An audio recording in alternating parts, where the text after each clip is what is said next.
Kada sityo, butangan og net nga musawd sa mga basura sa sapa sa Mahiga gitinguhang ipamutang. Kini aron mailhan diin gikan ang basurang naanod sa sapa. Usa kini sa nahuna-hunaan nga solusyon niining balik-balik nga problema sa kahugaw sa kasapaan.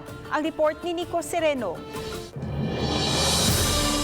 Nagtinabangay paglimpyo niining bahin sa Mahiga Creek kini mga personnel sa barangay Subang Dako ug Mandaue City Senro. Sayo sila nga nagsugod kaganiha aron taas-taas og agi kay ubay-ubay sab ang trabahoon. Gumikan sa kadaghan sa basura ang ubang mga personnel ni ubog sa tubig. Kay dili man nimo makuha og di ka moubog. Di man madas creek di layo man.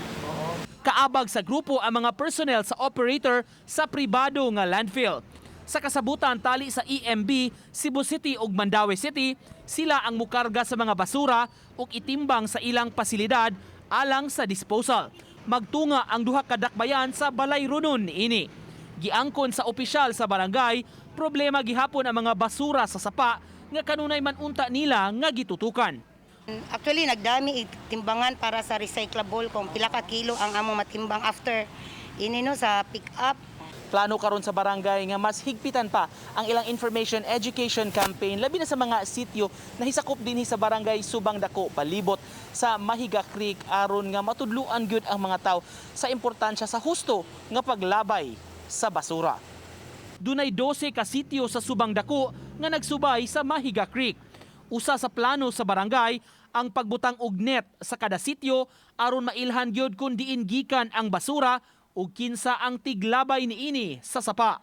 Naman di man na to perfect. Naman gahig ulo mo labay at least nakaibaw na sila nga kana ganing dili jud ni diri ilabayan ang Mahiga Creek. So inspeksyonon namo kay tanan nga puro leaders namo nga nabilong sa Mahiga Creek amo nam nang gi-meeting. Sa nasabutan sa schedule sa pagpanglimpyo sa Mahiga, ang unang bahin sa buwan iya sa Cebu City.